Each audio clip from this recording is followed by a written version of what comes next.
Such a weird thing.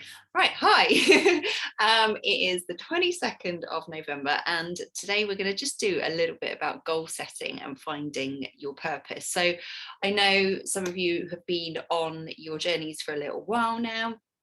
I think this is always a topic, I get asked so many times, how do you find the motivation? How do you stay so dedicated? Like, where does your willpower come from? And all of those sorts of things. And I say it until I'm blue in the face, because really this is where it starts. Understanding, actually I'm going to talk more about aspirations as opposed to goals, but really understanding why you are here and what you are doing and what your purpose is behind that is really, really fundamental to be able to move in the direction that you want to move to. And we talk a lot about the 5 layers of why, and that's why I popped that as a little task today. So often what happens, and people will come to me, they want to lose a few pounds, they want to feel a bit better, whatever it might be. Everyone's got very different goals, and that is of course like what makes us all individual and amazing. But what happens is people will be like, right, I want to be a size 10, or I want to lose 2 stone. And what we need to do to be able to, that is totally fine, but for us to really enable to enjoy the experience as well, because things don't just happen overnight. It's like with anything, like you want a career, you have to work your butt off to get to where you want to be. You put yourself through school, you go to university, you might do specialist courses, you might start in one job to go to where you want to go. And it's exactly the same with our health and fitness. So really kind of having a real clear purpose of who it is that we want to become, and less of a focus on what it is. Oh, here's Frida. What it is that we, like how, we have these great big goals and it can feel so overwhelming and daunting. So really understanding what it is that you want and why that means so much to you is really, really totally important. So I am, hold on 2 seconds. I'm just going to mute you, Frida, just so that I can, because I get feedback. Right. Okay. So goal setting. So like I said, it really is the core of your motivation, and that is where, and I want us to think about more in terms of dedication over motivation. I think we often try and think of like this, so motivation is an action, right? And actually what we really need to think about is less about actions, but more about the being, the feeling, the doing. And those are the things that are going to be really, really important when, when motivation is lacking, when you just feel like, oh, I just can't be bothered anymore, this is too difficult. And I think we've all been there, when you just feel like there is such a mountain to climb that it is much easier for us. And this is exactly what we do. Our brains go, nope, that is too hard. And we shut off and we put the blinkers down and we just go, I just can't cope with that. I haven't got any more mental capacity. I cannot focus on anything else. So doing some of this stuff is going to really help you. Here's Vix. Is going to really help you to be able to think about when you're being intentional with things, and actually we're trying to cultivate the feelings of who you want to be and what you want to become, and less about what that looks like in the mirror. It's okay to have those goals as well, but I want you to really think about this as a personal journey for you in becoming where you want to go for. It is much, much more likely that you are going to achieve them if you are really intentional at understanding the motivations for why you want them and writing them down. Because it's just literally going to do absolutely everything. So we talk about this often, and 97% of people don't write their goals down. The 3% of people that do write them down are much, much more likely to achieve them. And it is just something about putting a pen to paper that changes so much. And I know feel like I'm preaching to the converted, because I know a lot of you already do this, or you've been here a while, so you understand like the importance of really being intentional with your goals and putting that pen to paper. But it really is just, it's a really helpful tool to be able to use it as your sat nav to navigate your way through things. And and I think that is why it's really, really super important to be so crystal clear with what you want for yourself. We talk quite a lot about like knowing yourself and self-awareness and self-understanding and self-acceptance and all of those sorts of things. But also what is really, really helpful to understand is when you reach your aspirations, when you are there, when you are living that life that you want to create for yourself, that you so desperately feel that is what you need and you want that change, you're all here because you want some kind of change, right? We have to think about things in a clear picture and kind of really get clarity around that. So putting ourselves in the shoes of where we are, both in terms of how you might look, but also how you might feel, is going to really help with that clarity. And it helps you to have a vision further than where you are currently now. So it is often really, really difficult to imagine how things could be different in 2-3 years' time, because now is obviously your reality. It is the reality that you're waking up to every single day. So being able to think about how things might be different can often be really, really tricky and really hard to visualize.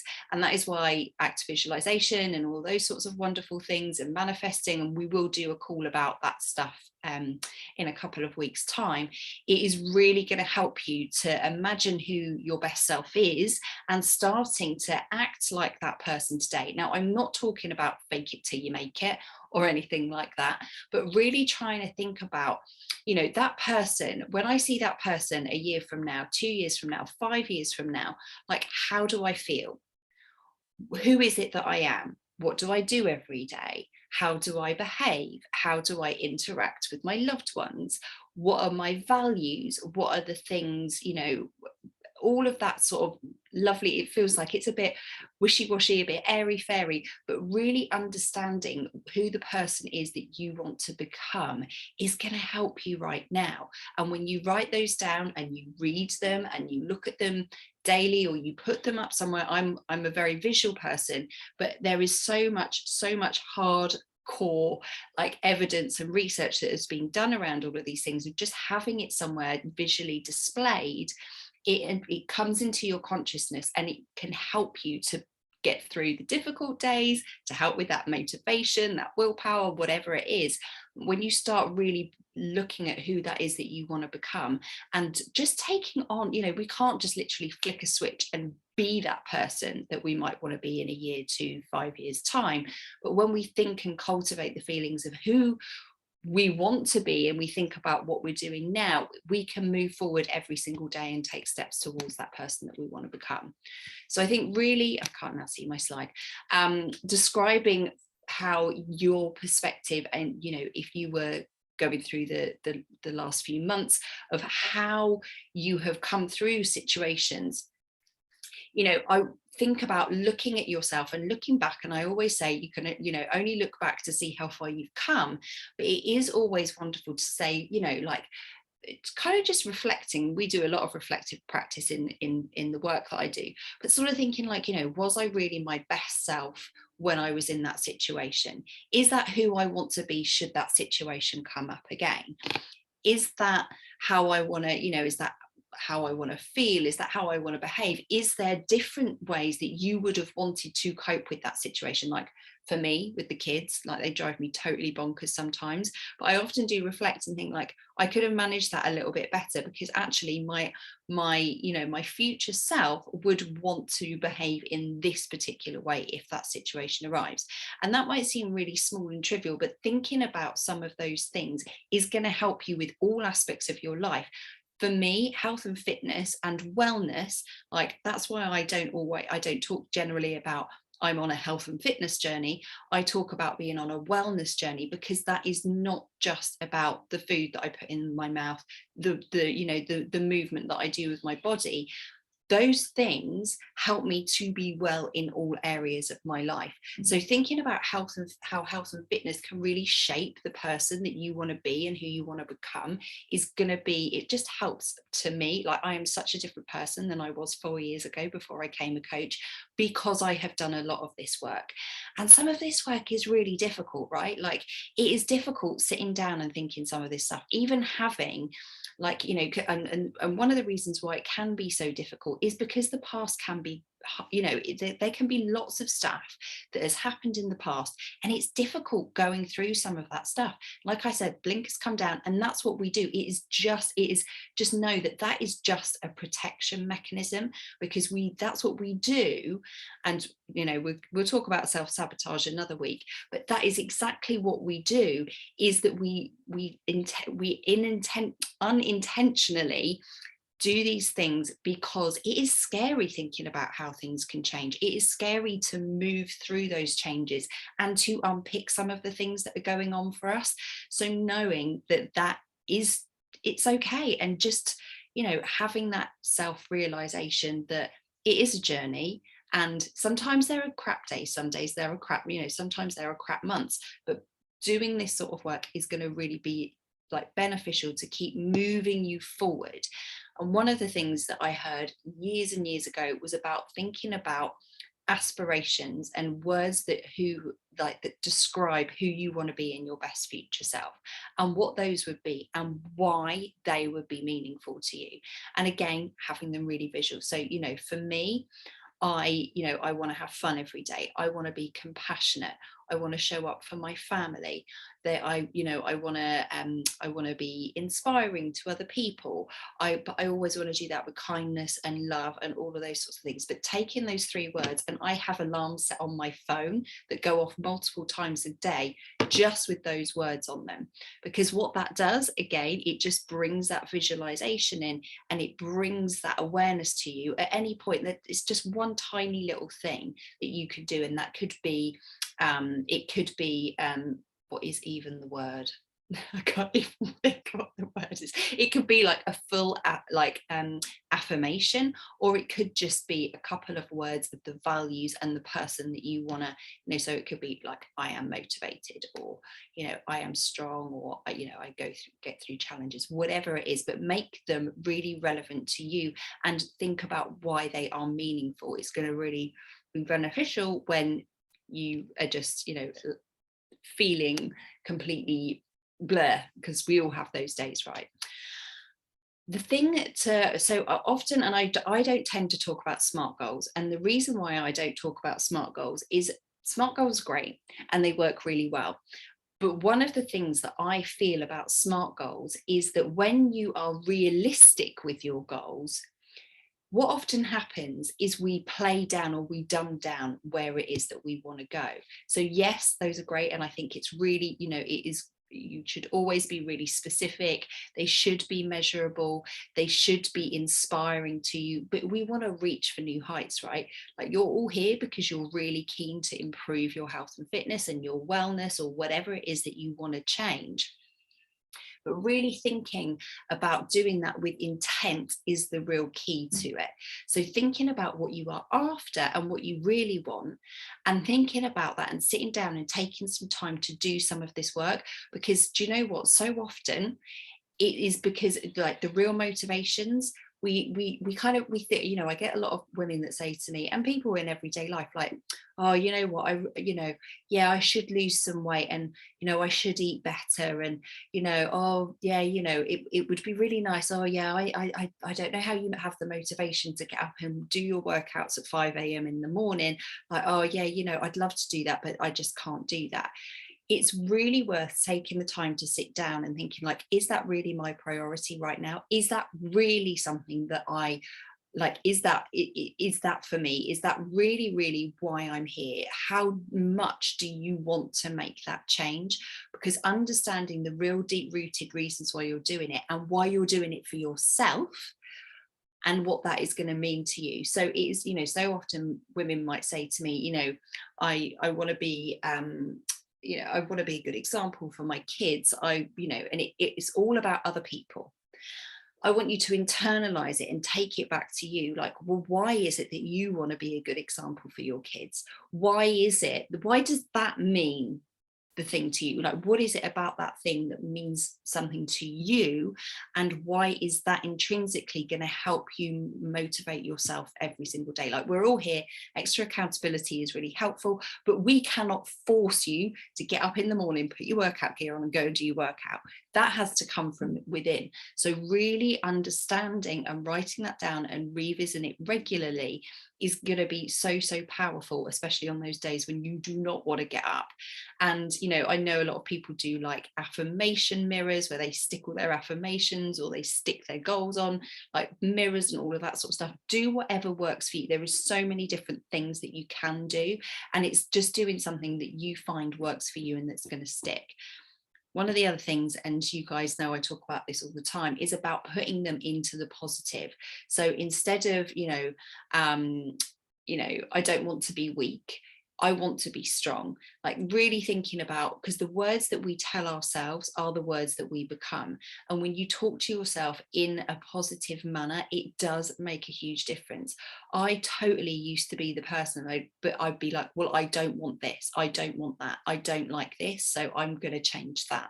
But when you think about it in terms of how when you are really putting them in that positive spin, it does make a huge difference, because there is like neurons firing in your brain doing lots of really wonderful things, which I absolutely love, like neuroplasticity and all that sort of stuff absolutely fascinates me. But really, like some of the things, and I probably do a post about it actually, because it's something that I think is quite interesting. It does specific things which make it easier for you to visualize it and to move towards where it is that you want to be. So I like to think about when we're really being clear with when you're doing intentional stuff. If you've got a really big goal, say like I'm going to take weight loss because it is an easy one.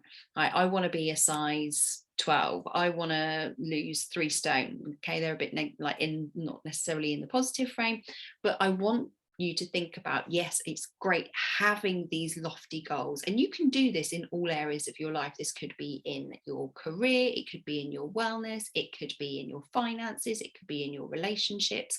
You can do this in so many different areas. Think about where you want to be in 20 years time and work backwards. I often think, like, when I am 60, how do I want my life to be?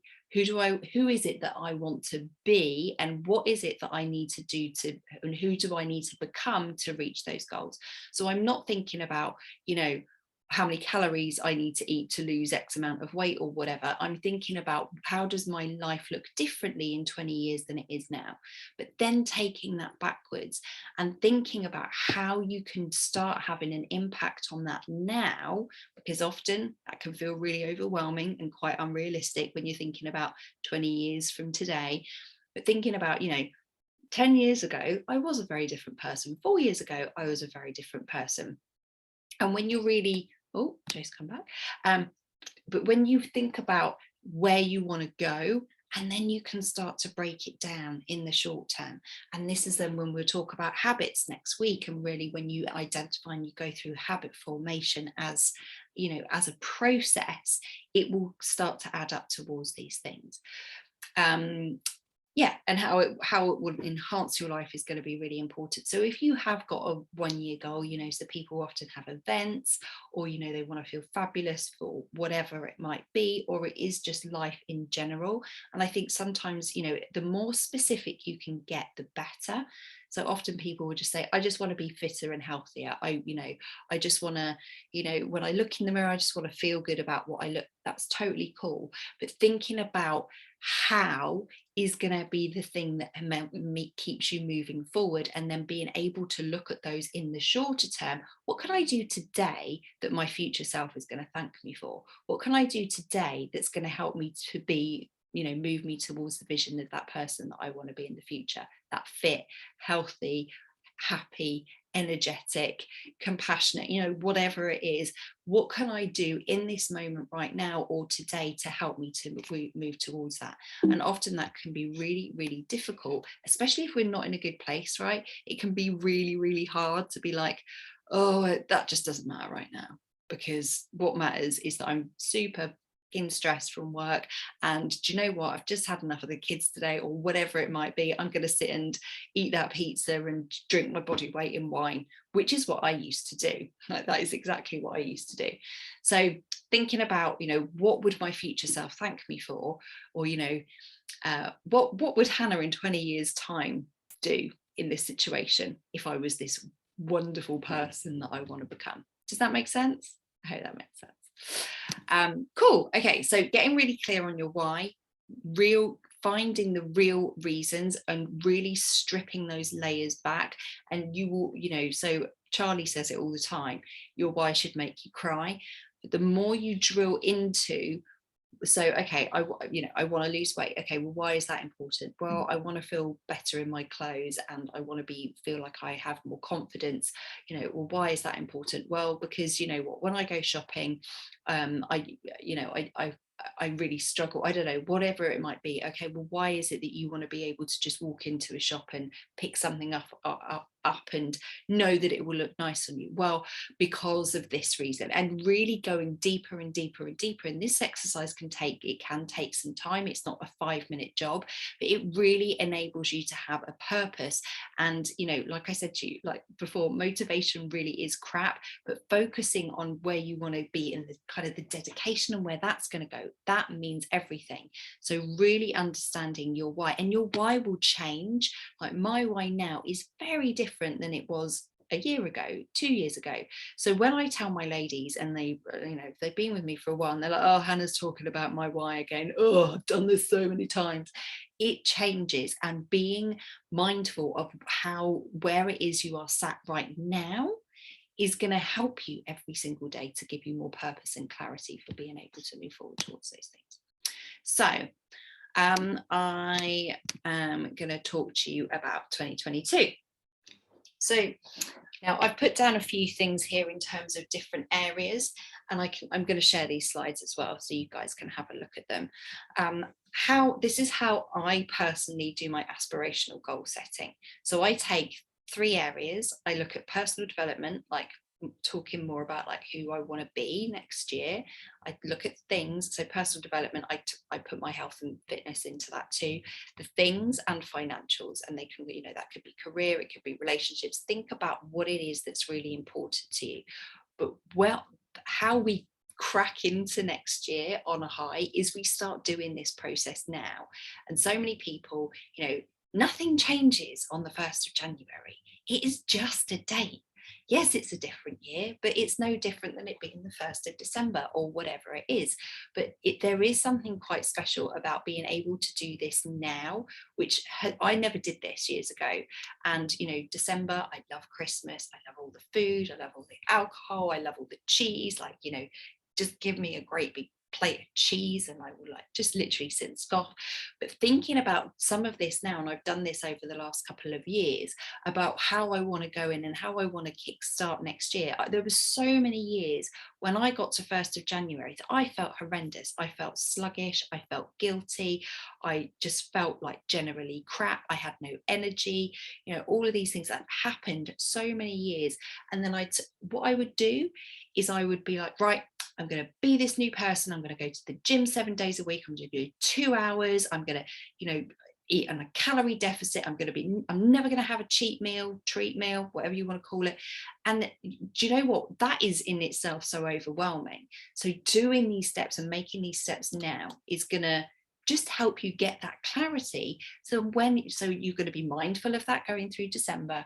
And then when you get to January, you have already done a lot of this work that a lot of people don't do. A lot of people don't do anyway, but that, it's not like a great big thing of, right, like 1st of January is where the work really starts. We're already getting to work with that now. And that is putting yourself well ahead of the curve to be able to go through the Christmas period, but also come out of it the other side feeling good about yourself, which I think is really, really important. So making them exciting, inspiring, motivating for you.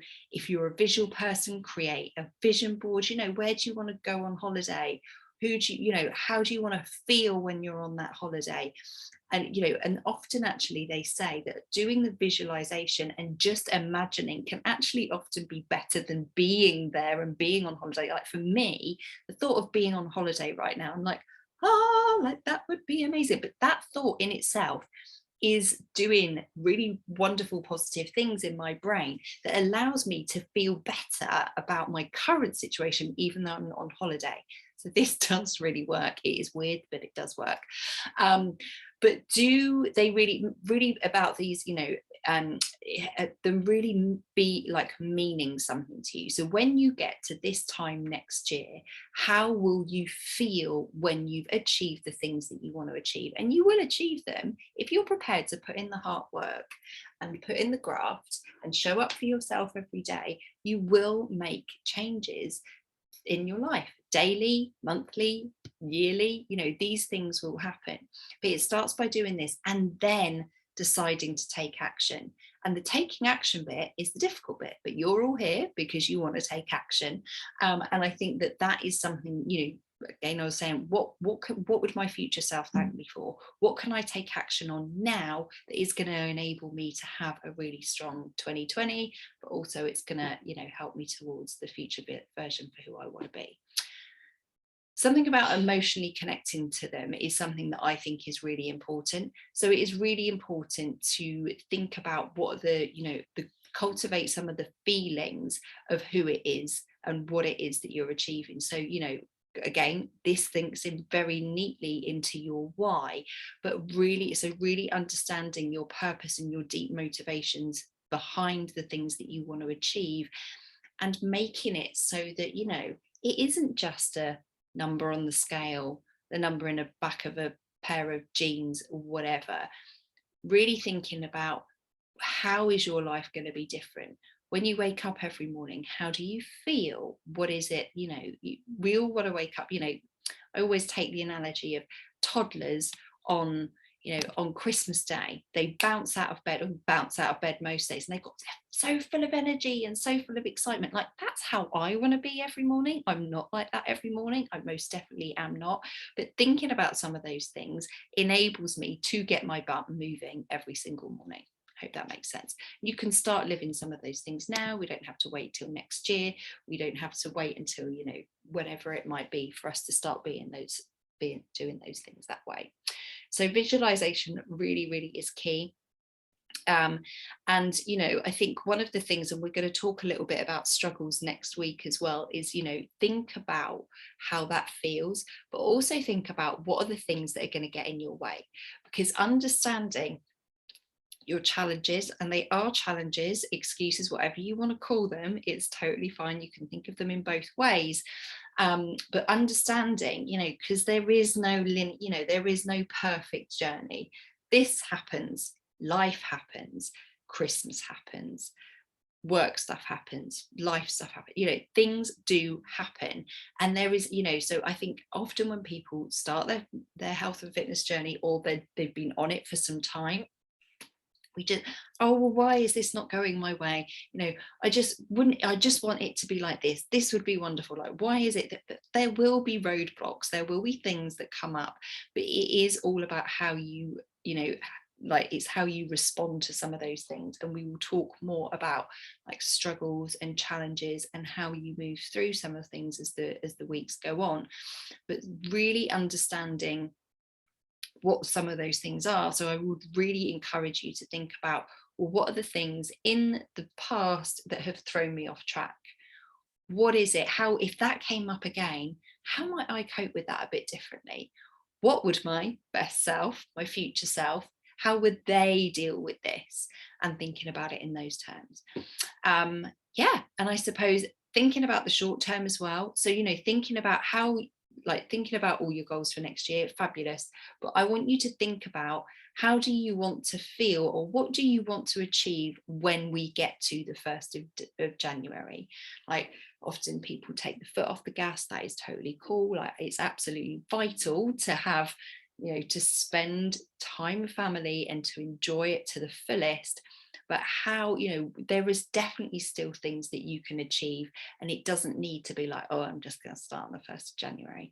One of the things I loved that so many of you said to me, or said in the chat, was the thing that you look forward to for Christmas is spending time with family, seeing people happy, all those things. Hardly anyone mentioned food, which I was quite surprised. Some people did mention food, but you think about all of those things. And yes, it's nice that there's lovely food around, but actually it's the presence and not the presents that is so important over December. And I think that that's something to tie into.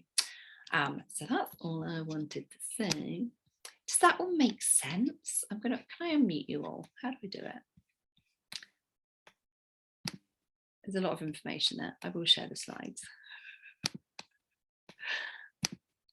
Do you guys, like, how do you find goal setting? Like, what, do you struggle with it? Do you find it easy?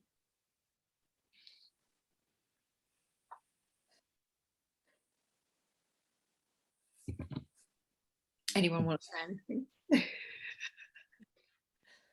I've only ever done SMART goals before. Like, I haven't really done the whys. So I'll try that. Yeah.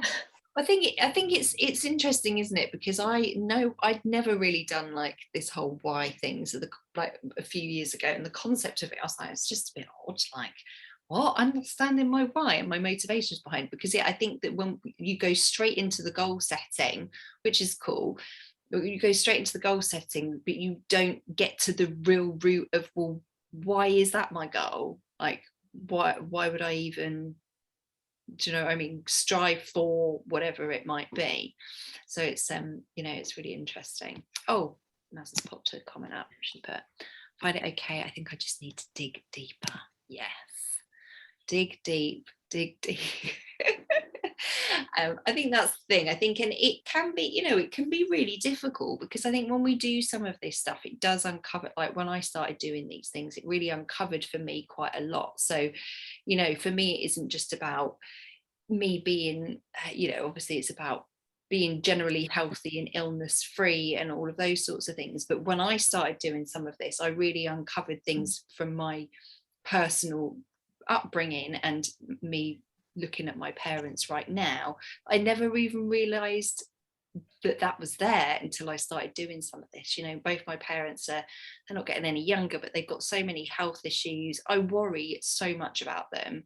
Like, they really, they're both quite overweight, and they've got so many, my goodness, my dad is on, I can't even tell you how many medications. But the amount that I worry about my parents, I don't want my girls to worry about me. So I hadn't realized how much of my anxiety around my own journey was attached to my concerns that I have about my parents, if that makes sense. So yeah, doing some of this stuff, I know, like, you get these aha moments, but those little aha moments are the things that can help you when the going gets tough. They are the things that, yeah, I guess, when you don't feel like doing your workout or eating that broccoli and salad makes me quite sad. So but do you know what I mean? And my friend Chris, who won the Beachbody Challenge a couple of years ago, he had to do some of that stuff, that deep dive work of, he said he literally sat there one day and he was looking at his girls and he was looking at this pizza, and he was like, well, which is more important to me? It's like, they are more important to me. Of course they are more important to me. This is, yes, it's instant gratification, and yes, it tastes yummy, but they are more important to me than this pizza. In that moment, like that, I mean, that is quite a big thing, right? But in that moment, and it's, it's not about willpower, but it's, some of these things can help cultivate, and our mindsets are a muscle, and we need to work in as much as we work out. I love that phrase. But yeah, it can be a deep dive, but it's totally worth it. I don't really have a goal as such, but I suppose my drive comes from how I feel after, and obviously for my mental health side of things. So sometimes I really struggle when people are like, well, why do you do it? And it's like, well, I do it because it makes me feel good. And they look at you like, weirdo. So I don't know, I don't really have a goal as such. But that's so, but your goal is to feel well mentally, and to use movement as your medicine. Do you know what I mean? So you're totally right. Like, for me, it is, if I'm in a bad mood, best thing I can do is go and do a workout, because actually it will, it puts me in a better mood. It's releasing all your happy hormones, and all your endorphins and your dopamine level, all of that sort of stuff changes. And I think, if for me, you know, I don't have a number on the scales goal or whatever, but for me, I know that I am a better person. I just am a nicer person, and you know, I cope with situations better, I deal with life better when I do a workout, which I know sounds a bit mental, but it is definitely yeah, okay. Nick's like, go do some yoga, but yeah, it's interesting to think about it from a slightly different perspective. What's Frida? Oh, that's okay. No, don't worry, Frida, that's fine. Yeah, you just got to dig deep. I think that's it. Oh, well, it's lovely to see you all. We're going to get cut off in a minute. Can I take a quick picture? Joe, Frida and Maz, would you mind popping your cameras on for just a second so we can have a picture? Thanks. Super sweaty, but you're welcome. That's all right. They're eating up fully. Bless Fair play, Joe. Well done. I'm going to join, but I'm doing my workout at the same time. Right. Fair play. Okay. Smile. Thanks, ladies. It was so lovely to see you. And yeah, we're going to be sharing more tips and stuff. Just keep looking for the little emojis. I couldn't work out of a better way of doing it. Like I thought, gosh, otherwise this could get a lot of posts and people are going to be like, oh, well, I don't want to miss anything. But I will probably do like a recap as well at certain points to make sure that people haven't missed it. But if anyone's got any ideas on how we can make that a bit better, then shout, because I'm all ears. There's a lot of us in that group, I'm aware. All right, lovelies, it was good to see you. You enjoy your evenings, and I will speak to you later.